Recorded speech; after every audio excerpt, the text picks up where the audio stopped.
بھٹکے ہوا میں تمہیں احترام میں کہنا چاہتا ہوں کہ تم آقا کی خاطر آقا کے نواسے حسین کا تو خیال کرتے ہو، آقا کے صالح معاویہ کا لحاظ نہیں کرتے۔ ان کی نسبت ہے تو ان کی نسبت نہیں، وہ بھی صحابی یہ بھی صحابی، وہ بھی قابل احترام یہ بھی قابل احترام، ایک دوسرے کو نیچا دکھانے کے اختیار تم کو کس نے دیا ہے؟ یہ میں اس لیے بھی آپ کو خبردار کر رہا ہوں چونکہ نیٹ کا دور ہے، یہ نوجوان طبقہ فیس بک یا یوٹیوب کھولتا ہے، وہاں پر جب آپ صحابہ کے خلاف کسی اپنے اہل سنت کے لبادے میں کسی کی تحریر پڑھو گے تو دماغ میں شک تو پڑے گا نا، پریشان تو ہو گئے یار ہم کیا سمجھے تھے یہ کیا لکھا ہوا ہے۔ اس لیے میں کہہ رہا ہوں یہ اصول بناؤ، قرآن و سنت کا اسلوب بھی یہی ہے، یہ نہیں کہ فلاں گستاخی کرے تو مقابلہ کرو، فلاں کرے تو چپ کر جاؤ۔ وہاں تو حضرت صدیق اکبر نے ہمیں انداز بتا دیا، رسول اللہ صلی اللہ علیہ وسلم نے بھی اپنے عمل سے بتا دیا۔ حضرت صدیق اکبر کے والد نے ابھی کلمہ نہیں پڑھا تھا، مسلمان نہیں ہوئے تھے، پہلے کی بات ہے، حضرت صدیق اکبر نے ان کے منہ پر تھپڑ مارا، حضور نے کہا صدیق اکبر باپ ہے، بوڑھا ہے، بڑا ہے، کیا کر رہے ہو؟ فرمایا آقا آپ کی تعلیم تربیت سر آنکھوں پر ہمیشہ احترام کیا ہے، پھر ابھی تھپڑ کیوں مارا؟ فرمایا اس لیے کہ آپ کے شان میں گستاخی کی ہے۔ تھپڑ مار کر صدیق اکبر نے امت کو پیغام دے دیا، پیغمبر کا گستاخ سگا باپ کے انہیں ہو لحاظ کے قابل نہیں، اور ہم قیاس کے قائل ہیں صحابہ کا اہل بیت کا گستاخ بھی سگا باپ کے انہیں ہو لحاظ کے قابل نہیں۔ اس لیے ہم جو جدوجہد کر رہے ہیں مجموعی طور پر تمام وہ زبانیں، وہ قلم، وہ تقریریں، وہ تحریریں، وہ مجلسے، وہ تبرع قانون بنوا کر بند کروانا چاہتے ہیں کہ خبردار کوئی پیغمبر کے کسی صحابی کسی اہل بیت کو اف تک بھی کہے۔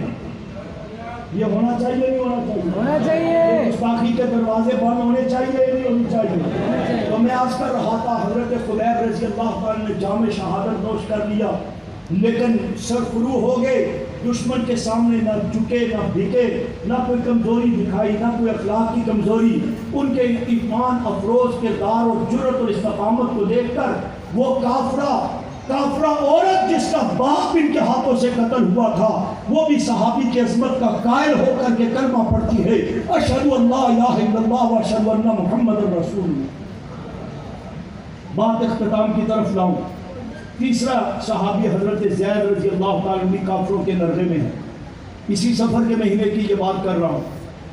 ان کو بھی بڑی اذیتیں دی گئی، مارا گیا، پیٹا گیا، بھوکا پیاسا رکھا گیا، لمبی باتیں ہیں، مختصراً بس ایک جملہ کہتا ہوں۔ جب ان کو لایا گیا پھانسی کی طرف، جام شہادت نوش کروانے کی طرف، تختہ دار پر لے کر کے آگے، جب تختہ دار پر پھندا آپ کے گلے میں ہے، ابھی تھوڑی دیر میں آپ کو شہید کیا جانا ہے، ایمانداری سے بتاؤ بچے یاد آتے ہیں نہیں آتے؟ جتنا آدمی نبی ولی کیوں نہ ہو بچے یاد آتے ہیں نہیں آتے؟ فطرت ہے نا، آتے ہیں نا۔ بیوی یاد آتی ہے بولتے نہیں، تو بولن کے ٹیکس کا نہیں لگ گیا؟ ٹیکس کا دور ہے نا، یہ سبحان اللہ کہو گے شاید ٹیکس، یا مولوی صاحب کی تقریر کا جواب دو گے تو اس پر ٹیکس 100 روپے ٹیکس ہے، جلسے میں بولے تو 100 روپے ٹیکس لگے گا۔ ہمارے اسلام آباد میں تو شاپروں پر پابندی لگا دی ہے، ایسی بےغیرتیاں کی جا رہی ہیں کہ بندہ حیران ہے کہ کس کا دماغ استعمال ہو رہا ہے، کس کی عقل اور زبان استعمال ہو رہی ہے۔ خیر، تو کہا ہاں ایسے موقع پر بچے یاد آتے ہیں نہیں آتے؟ جن پر گزری ہوئی ہم سے پوچھو نا، یہ ہاشم صاحب بیٹھے ہیں، زید شاہ صاحب بیٹھے ہیں، یہ قاری شوکت صاحب ہیں، یہ سارے علماء ان تکلیفوں سے گزرے ہوئے ہیں۔ بندہ کتنا ہی مضبوط کیوں نہ ہو، والدین بوڑھے یاد آتے ہیں، ماں یاد آتی ہے، رشتہ دار دوست احباب یاد آتے ہیں۔ یہ سارا نقشہ سامنے یقیناً حضرت زید کے سامنے بھی آیا ہوگا، آخر تھے تو بشر ہے کہ میرے بچے اس وقت کہاں ہوں گے، بیوی کہاں ہوں گی، والدہ، بہنیں، بھائی، آقا صلی اللہ علیہ وسلم کوئی بھی نہیں، میں تنہا اور میرے ساتھ یہ ظلم ہونے لگا۔ اس سارے نقشے کو سامنے رکھتے ہوئے ایک شخص نے کہہ دیا زید کیا خیال ہے ایک معاملے کے بدلے میں تمہیں رہا کر دیا جائے اور تم اپنے بیوی بچوں اور بہن بھائیوں میں چلے جاؤ، خوش و مسرور زندگی گزارو؟ کہا کیا کہنا چاہتے ہو کہ جہاں تختہ دار پر جناب ہیں اس جگہ پر آپ کو ہٹا کر اپنے بیوی بچوں میں پہنچا دیا جائے اور معاذ اللہ ثم معاذ اللہ ثم معاذ اللہ اس جگہ پر آپ کے محبوب محمد رسول اللہ صلی اللہ علیہ وسلم کی ذات گرامی کو لایا جائے، تو آپ کا کیا خیال ہے؟ ہوتا نا کوئی پاکستانی مولوی، کوئی مجتہد، کوئی ذاکر، کوئی ڈاکٹر، کوئی اسکالر، کوئی کہنے سی مسئلہ ہی کوئی نہیں، حالات کی وجہ سے گنجائش تو ہے۔ حضرت نواز اعظم طارق کی تصویر حرام تھی، اب تو سارے شیخ الحدیثوں کی حلال ہو گئی ہے، مفتیوں کی حلال ہو گئی ہے۔ جس مولوی کو دیکھو ایک دوسرے سے بڑا موبائل اٹھایا ہوتا ہے تصویریں نکال کر، اب یہ سارا کچھ حلال ہو گیا۔ کل تک شیعہ کافر تھا، اب بھائی ہو گیا۔ 10,000 کی قربانیاں لگی، آپ کہتے جی بھائی ہے، آپ ویسے ہی کہتے ہیں میں صبح سے پہلے فتویٰ ہٹا دوں گا اپنے نیٹ سے۔ سمجھ آ رہی ہے کچھ یا نہیں؟ اوپر سے گزر رہی ہیں میری باتیں؟ ہاں، میں کوئی فضول ادھر ادھر کی نہیں مارتا ہوتا ہوں، کچھ سمجھ کر جس کی ضرورت سمجھتے ہیں۔ ہوتا کوئی مولوی، کوئی ہم جیسا کمزور انسان،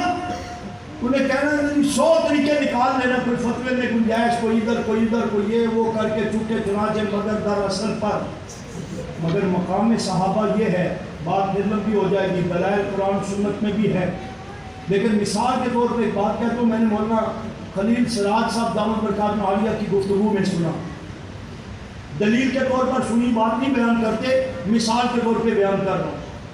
کہ حضرت فرماتے ہیں کسی بزرگ کو خواب آیا کہ اللہ کے رسول صلی اللہ علیہ وسلم ایک کشتی میں سفر کر رہے ہیں، توجہ سے سننا میری بات، اور اسی کشتی میں صحابہ بھی بیٹھے ہیں اور علماء بھی بیٹھے ہیں،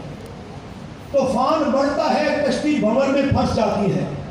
قریب ہے کہ سارے ڈوب جائیں، نقصان ہو جائے، تو آپ صلی اللہ علیہ وسلم فرماتے ہیں بھائی مسئلہ یہ ہے کہ 2-4 آدمی اگر نکل کر کے چھلانگ مار دیں، وزن برابر ہو جائے گا تو تکلیف سے نقصان سے سارے بچ جائیں گے۔ یہ بات آپ نے میرے جیسے مولویوں کی طرف دیکھ کر کے فرمائی،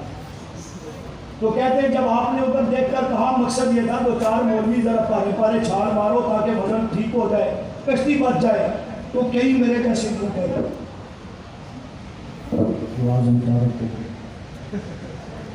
پوری شرح بھی اگر آواز میں کو ایسی بڑا کام کرنا رہتا ہے شرما بھی دیکھوں، یہ تھا میرا حال، میں اپنے کو بھی شامل کرتا ہوں، میں کسی کا تنقید نہیں کر رہا ہوں، مجموعی طور پہ ہمارے اندر کمزوری ہے۔ کہتے ہیں کہ اللہ کے رسول صلی اللہ علیہ وسلم نے جب صحابہ کی طرف یوں نگاہ نبوت پھیری، ابھی منہ سے کہا نہیں بھائی توں یا 2-4 چھلانگ مارو تاکہ وزن ٹھیک ہو جائے، آقا نے ابھی صحابہ کی طرف نگاہ نبوت پھیری تھی کہ تمام صحابہ نے سمندر میں چھلانگ لگا دی۔ یہ ہے صحابہ کی محبت میں اور ہماری محبتوں میں فرق۔ اسی میں ایک اور واقعہ سناتے ہیں کہ بس جا رہی ہے، کسی اور نے خواب دیکھا، یہ خواب میں مثال کے طور پہ بتا رہا ہوں بات سمجھانے کے لیے، آپ صلی اللہ علیہ وسلم تشریف فرما ہے، اسی طرح علماء بھی ہیں، صحابہ بھی ہیں، بزرگ لوگ بھی ہیں، تو کہتے ہیں گاڑی کی بریک فیل ہو جاتی ہے، تو آپ نے فرمایا جلدی کرو، کوئی چیز لا کر کے ٹائر کے نیچے رکھو تاکہ سارے نقصان سے بچ جائیں۔ ممکن ہے یہ ایک ہی خواب ہے یا دونوں ملتے جلتے، بہرحال حضرت نے یہ سنایا، میں مثال سمجھانا چاہ رہا ہوں۔ کہتے ہیں ہم میرے جیسے کئی اترے بس سے جلدی ایک ادھر سے پتھر اٹھا کے لا رہا ہے، ایک لکڑی کا تنا اٹھا کے لا رہا ہے، کوئی ادھر سے اینٹیں اٹھا کے لا رہا ہے، براق اٹھا کے لا رہا ہے کہ گاڑی کے ٹائر کے نیچے رکھے، گاڑی رک جائے کہیں نقصان نہ ہو جائے۔ کہتے جب پتھر تنے اٹھا کر کے یہ میرے جیسے کمزور مسلمان پلٹے نا، تو دیکھا ایک ٹائر کے نیچے صدیق اکبر نے اپنا سر رکھا ہوا ہے، دوسرے ٹائر کے نیچے عمر نے اپنا سر رکھا ہوا ہے۔ وہ ہماری طرح کے مسلمان نہیں تھے کہ چونکہ چنانچہ مگر دراصل پڑھ کر کے جان چھڑا لے، وہ نے جو کہا اس پہ ڈٹ گئے اور کٹ گئے اور دنیا کے سامنے مثالیں پیش کر گئے۔ حضرت زید سے کہا کہ تمہیں ہٹا کر معاذ اللہ تمہارے نبی صلی اللہ علیہ وسلم کو اس جگہ پر لایا جائے، تم اپنے بیوی بچوں میں عیش عشرت سکون کی زندگی گزارو، بتاؤ کیا خیال ہے؟ وہ صحابی رسول ہیں، وہ رسول اللہ کے جانثار و وفادار، اولئک هم المؤمنون حقا کے مصداق، اولئک هم الصادقون کے مصداق، اولئک حزب اللہ کے مصداق، اولئک هم الراشدون کے مصداق، استقامت کے بہتر جواب میں کہتے ہیں خبردار تو تقدیر کی بات کرتا ہے، میں یہ بھی پسند نہیں کرتا کہ گھر کے سائڈ میں میرے آقا کے پاؤں میں کانٹا تک چبھے اور اس کے بدلے میں زید کی جان بچ جائے۔ میں تو یہ بھی تم نے